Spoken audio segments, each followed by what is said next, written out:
now, we move further to the next presentation from Alexander Schaefer. And Alexander Schaefer is the technical, or the leader of the technical department at the Multimedia Center in Halle, and he has organized and set up several events and production for stereoscopic 3D.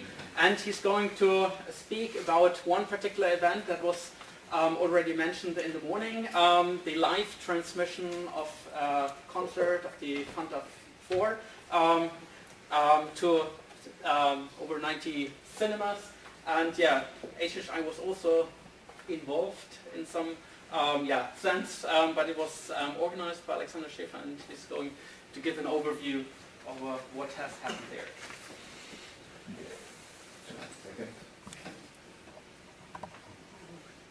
There it is. Okay. Yes, hello. As it was said, I'm Alexander Schaefer. I have to tell you, I stopped working at the EMC, but we did the production of the Fantastic Four, the first live transmission of a pop concert to 91 cinemas in 5 different countries. And I would like to tell you a little bit about that project. It happened last year at the 28th of September, so more than 1 year ago.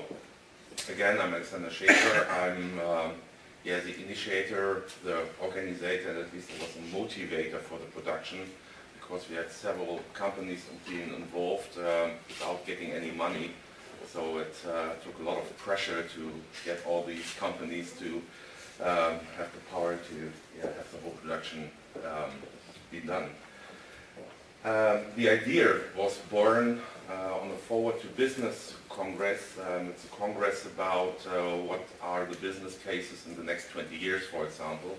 We did a special panel for the Forward to Business Congress, and it was the first stereoscopic transmission. So the only thing we've done, we put the people into a 3D cinema and had one of the speakers in the foyer of the cinema, and we transmitted him into the cinema on the screen, and the people were really astonished because they were looking to a person in 3D on the screen, and they could ask questions, and that was a really successful thing, because never anybody had done this before, and the people were really astonished how is it working to have a person they could talk to in 3D on the screen. So that was the idea, to do something more for to do a live transmission really in 3D. And first we were thinking about doing maybe a classical concert, because Halle is quite famous for the Handel festival, and so we were thinking of a classical concert. That's really a problem, because normally classical orchestras just come, make their concert and leave, but we needed time to do rehearsals and see how is it possible to have the 3D transmission being done.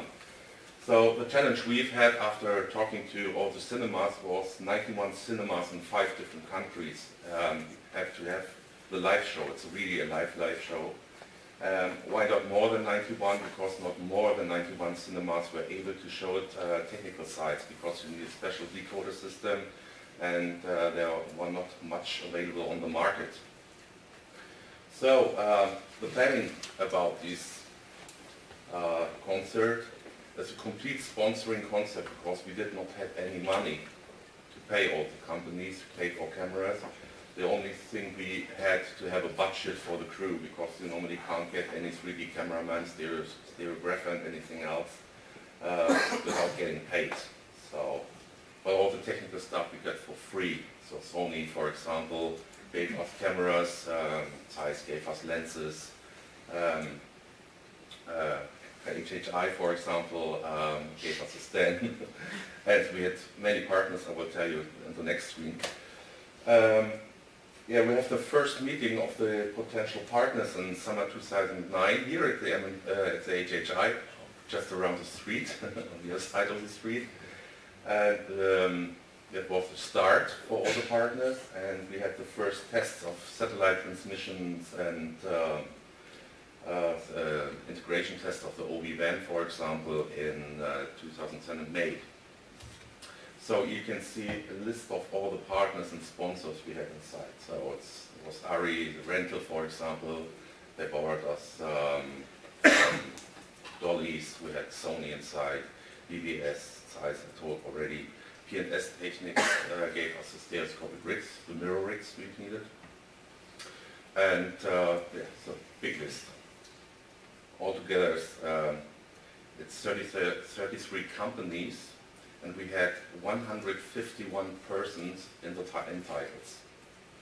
So it was more people behind the stage of technical crew just supporting the 3D transmission that was necessary, of people having the live show from the band, the Fantastic Four, the Fantastischen Vier. It's a German hip-hop band. Only the German people will know them.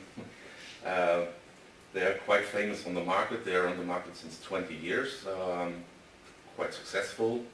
They are not known much in Europe, for example, so I was very astonished that we had countries like Belgium and Luxembourg who also showed the show. Okay, let's talk about the concert.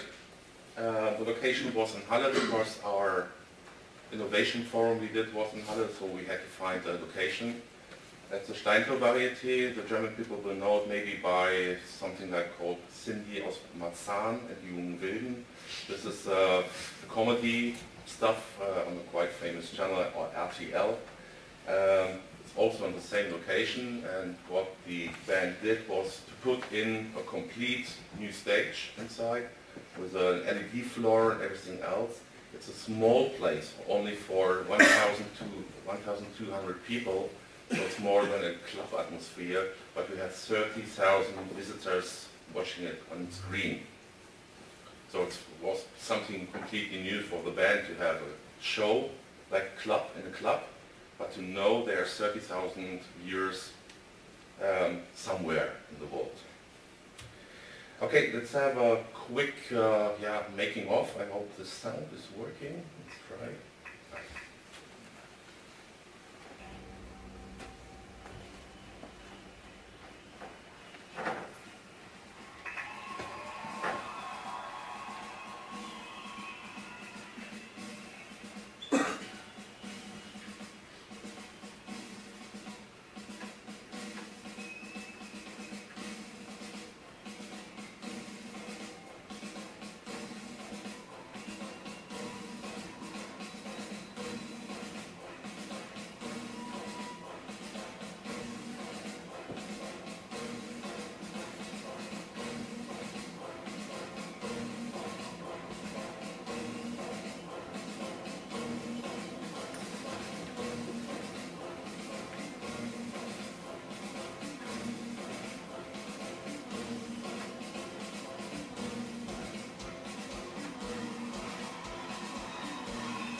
Das wird kein Zuckerschlecken, nur der geringste Fehler und schon kannst du's vergessen.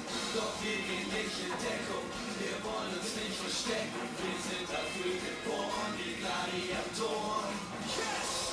Herzlich willkommen, wir sind die Fantastischen Vier. Alle draußen an den Kinos her. In Deutschland, Österreich, Schweiz, Belgien, Luxemburg. Lass mich euch sehen! Lass mich euch hören!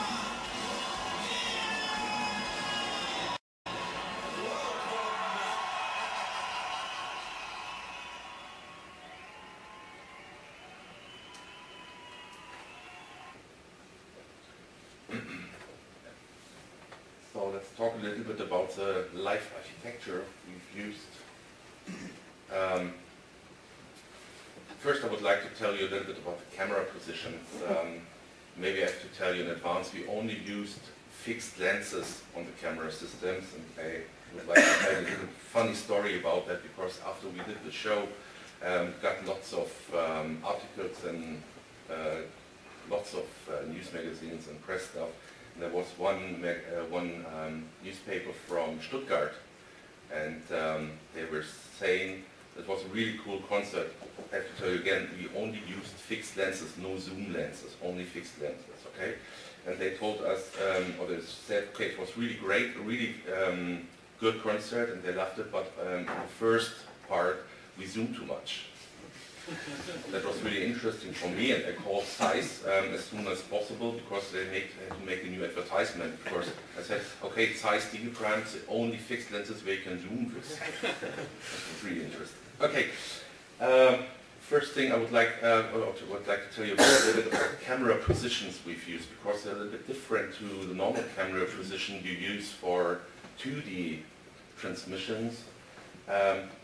As I told you, we don't zoom, so the typical camera 1 position, which is a little bit far away from the stage, and you zoom and can have the whole stage, you can zoom to a person.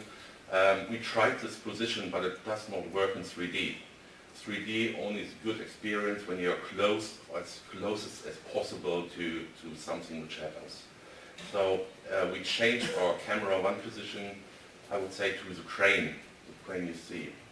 And I would tell you a little bit more specific. So for example, on the left side we have camera on a tripod only to cover the right side of the stage to go to the audience, but also to move to the stage and cover the things what happens on the right side. There was a percussionist on the right side, for example. So that's the camera 1 position.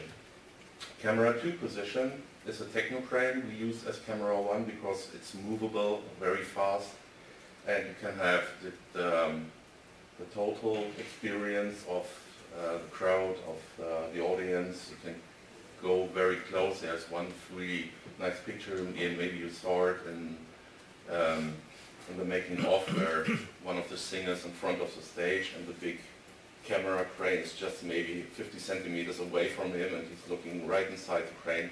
It was a really good experience for the people who were sitting in the cinema, because it was like touching a person. I can't show anything in 3D, but the good thing is HHI has a material right across the street, and I just think we will show it this afternoon, so you can maybe have a little experience of how would it have been if you have been in the cinema and looked at it. Okay, camera 2 techno crane. Camera 3 position is the dolly cam on the right side to cover all the right side. It was movable. It was could go up and down. We could cover all the right side of the stage. For example, the drummer, also the front stage, and it was also a very important camera we used. But the most exciting pictures you get from the crane and from camera position 4. This is a Steadicam. This was, I think, not a good job for the Steadicam operator, because 45 kilos carrying all the time is nothing you would like to do, or for, I think, a 100-minute show. So on the first evening, I have to tell you, on Sunday we built up the stage and put in all the technical stuff we needed. And on Monday we had a dress rehearsal, Monday evening, also with audience. And there was only one Steadicam operator doing the 100-minute show, and he was totally out of everything after that show. So on the second day, on the second night, we had a second Steadicam operator, so they could change every 10 minutes. And this was really necessary, but because 45 kilo carrying all the time is too much. There's also one issue we have always with using Steadicam, because it's not possible, what I know now, to have a transmission system, wireless system, so obviously you have to have cables, and it's always needed that we have stagehands to carry all the cables with the person, because he's moving around a lot. And it's not so nice for the singers, because they always have to take care when jumping over the stage. There's cables on the stage. Okay, the last position we tried was a special camera system. It's also a camera by Fraunhofer Institute. Very small system. It's on a side-by-side rig. only for special shots, like really close to the actors, very close to the bass player, for example. So we had lots of experience, like the bass is coming out of the screen and everything else. There was one issue with the cameras, they're only one chip, so they're a little bit less in quality, and you could see it. You could always see, oh, this camera is less in quality.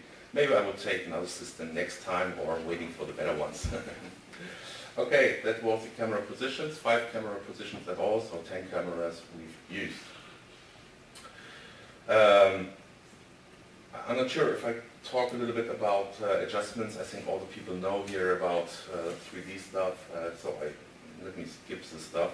Maybe the only thing which is very important, the cameras were on rigs, and they were motorized, of course, because we had to adjust the base between the cameras all the time.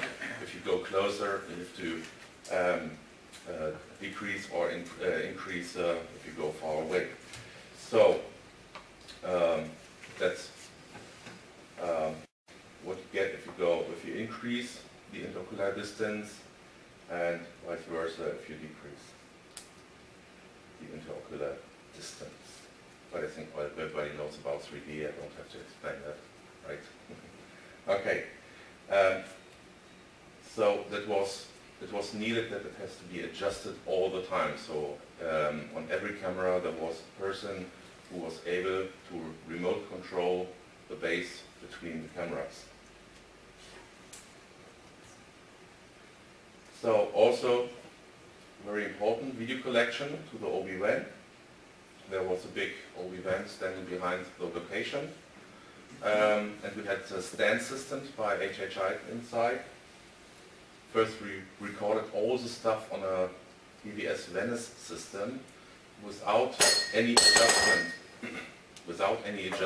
So it was recorded flat because we knew there was no much time to do the 3D Blu-ray, and we wanted to have all the signals to be adjusted in after for the 3D Blu-ray, because we were not sure if the complete signal would be enough in quality for the 3D Blu-ray. Then we did the rectification with the stand system. It's a small picture of it. So there's also stereographer in the OB van adjusting all the signals. And there's one special thing we've needed in the OB van. We had a director, a very good friend of the Fantastic Four, of the Fantastic Four. He knows the show, he did some special alignments in the show for 3D, but he is normally doing 2D stuff. So we needed a 3D director as well, also to talk to the stereographer who can say, okay, camera 3, camera 2, camera 4 is ready, you could be on air, and then the 2D director can say, okay, now camera 1, camera 3, camera 4. That was something special. So, but it was able to do these live adjustments in real time, which was really important. And that's a very good thing about the stand. Do we hear something about the stand this afternoon? Yes, just yeah, okay. So there's a demo, and you have to have a look at it. It's really, really nice tool. So what the stand does, okay, I will skip this a little bit because we have a complete demonstration this afternoon. It's like a feature point tracking. It compares all the pictures in real time.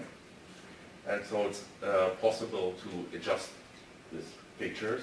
So if you have something like misalignment in the height or in the rotation or in the zoom adjustment, for example, it could be handled in real time. And also very important, the live positioning of the depth is really, really important, because if I have something coming out of the screen and the next shot is something totally different going back to the screen, we have to adjust it a little bit, because otherwise your eyes could get stressed if it's moving too quick forward and back. So the live positioning is very important. But we also wanted to have something we love in Germany or in Europe very much, something coming out of the screen. I just saw a concert being done in USA. It's always back of the screen, and it's, I think, a little bit boring, because we wanted to have the people at the cinema get really close. So one of the ideas, what we didn't tell in advance, was to have the audience in the cinema to feel like they are on stage with the band, like the fifth member of the band. And we didn't tell anybody in advance, but it was really cool. If you look on the fan base of the Fantastischen Vier on Facebook, the people always say, oh, it was so cool, it was like I was on stage with you. And it really worked. I think you have to be very close and very near to your artist. Okay. Live editing, really important. So you see the three guys sitting in the OB van. We have Josef Kluger as our 3D director.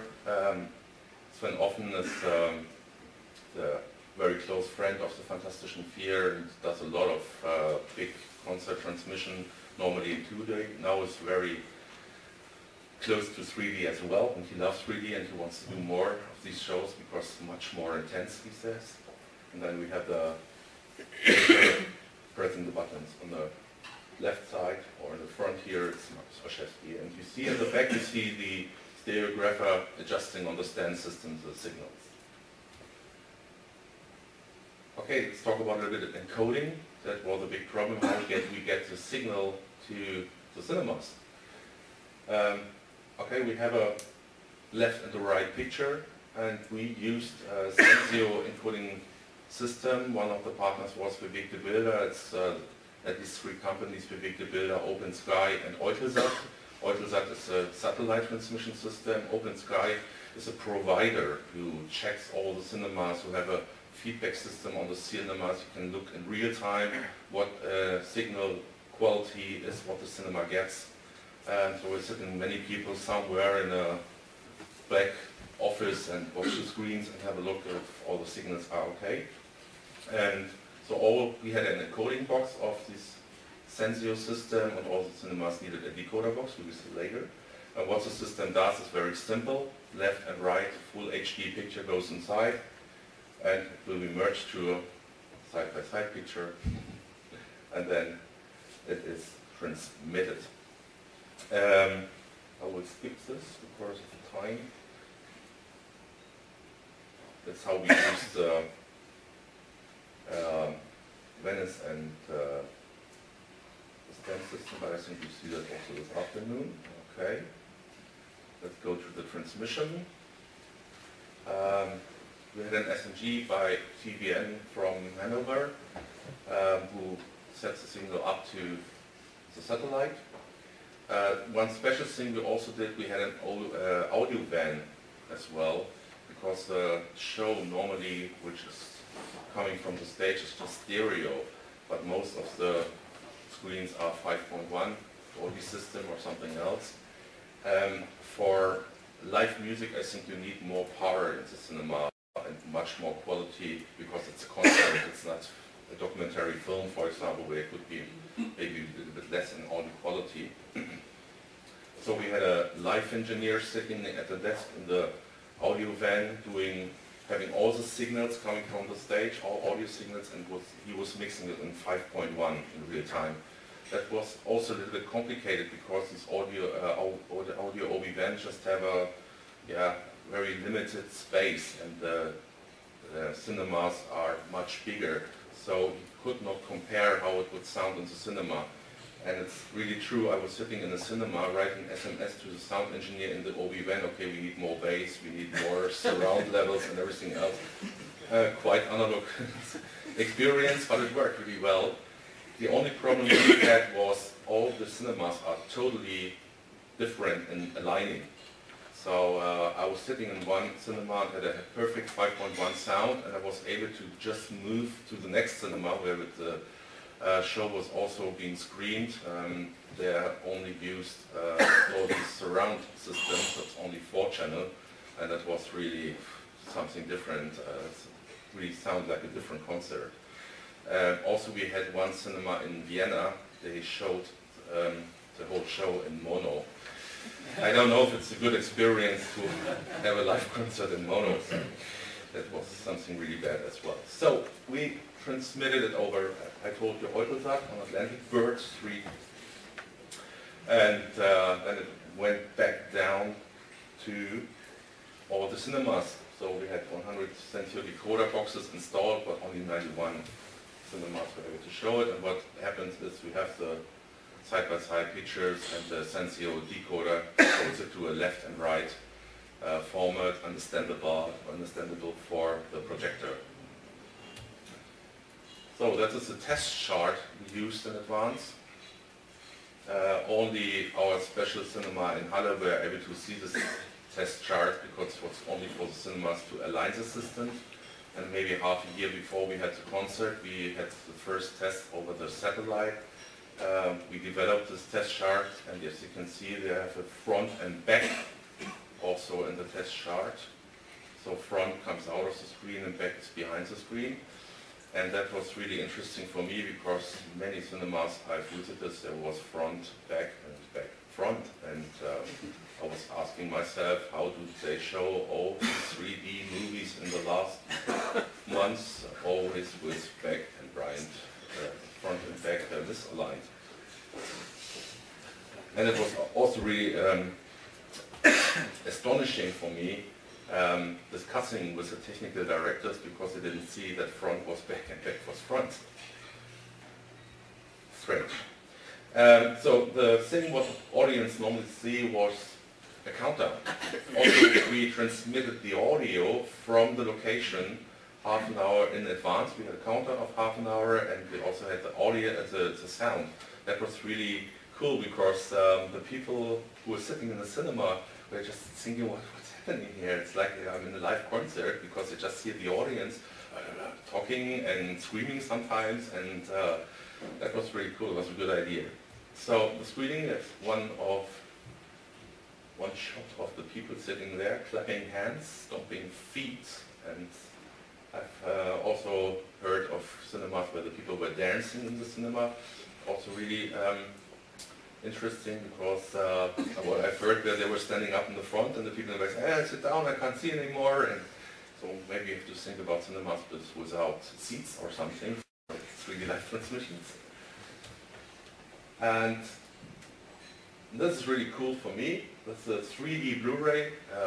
The live concert was on the 28th of September, and the Blu-ray was released at the 3rd of November, so just a little time.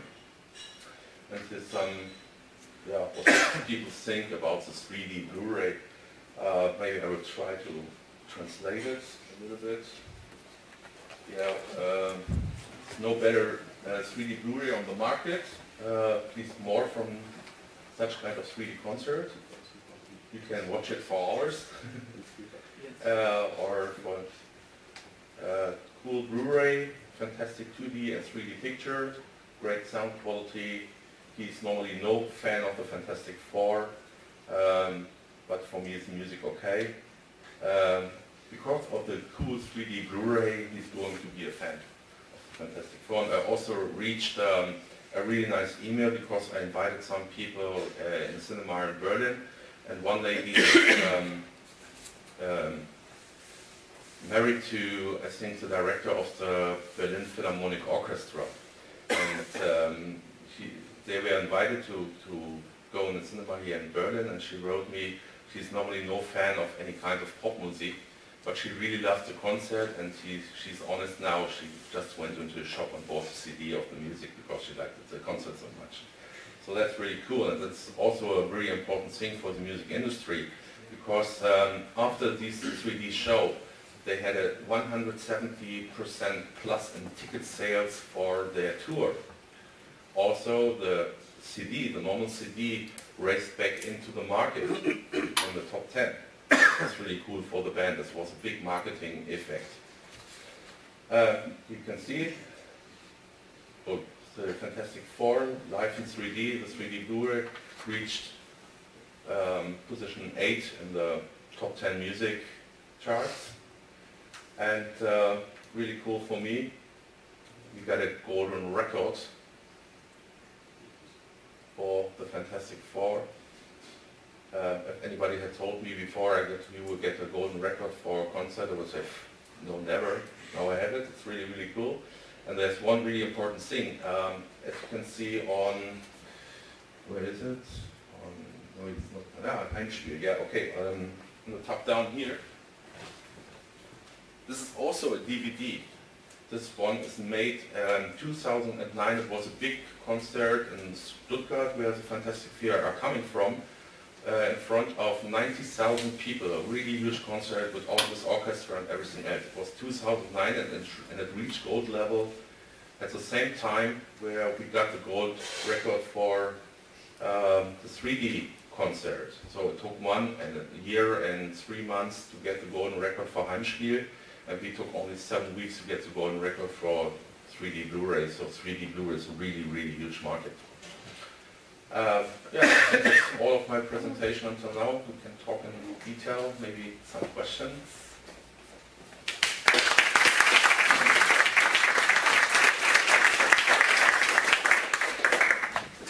Did you put a decoder into each of the cinemas? Yes. Not we, but the company or the consortium of Bewegte Bilder, Eutelsat, and it's a business model a little bit different because they use the decoder systems also to transfer content to the cinemas, normal cinema movie content, but it's also possible to have live information over the box. So it's quite a question of distribution material to the cinemas originally. It's an advance. So it's quite a massive outlay, because obviously those boxes aren't cheap. So was that provided by one of your sponsors, and did they then give them back, or did the cinemas then buy them for the future? I think the first 100 cinemas get the box for free. Because the Bewegte Bilder, which is the company who put in the Sensio box, the normal business model is what I've told before, to deliver content. They're working with big majors, and if you have an Avatar, for example, going into the cinemas, they just stream the whole film as a bit signal, and it's been stored on a hard disk, and if you need it or you want to fly it back into cinema, you have it delivered on your server. The 3D live option is just something like an add-on. There are now a little bit more companies on the market doing the same stuff. For example, Smart Shop, for example, is doing the same thing. The entrance price in the cinemas, was it like a normal film, or was it like a ticket for the concert? It was a little bit higher, but not as high as a normal concert. For example, we took something, said to the cinemas, please take something between 15 and 20 euros. There was a big discussion with the cinema because they wanted to take more. For example, have you heard about the MET transmission? It's a live transmission from the Metropolitan Opera into the cinemas, quite successful. And we have an entrance fee of, I think, 30 euros. There's a special ticket price of 45 if you have, it's like a VIP ticket. So 20 euros is quite cheap. Maybe you are able to take a little bit more. But I think it depends also on the artist. Yeah, so I heard you say that the resolution that was used was HD resolution. Yes. So was that just because of the transmission path, or because on movie theaters you typically use larger resolutions? Yeah, okay. If you think about 2K and HD, what is the big difference? 2048 pixels to 1920. Who sees the difference? I would say, okay, that is not the problem. It is a problem. The side by side maybe is a problem because it's half resolution. And also, what is a big problem is the satellites now use interlaced material. We normally use progressive pictures, and that was the bigger issue, I think. We had a lot of tests about this problem with interlaced and progressive stuff. I think we're running out of time, huh? Yeah. Ready. Yeah, so maybe we can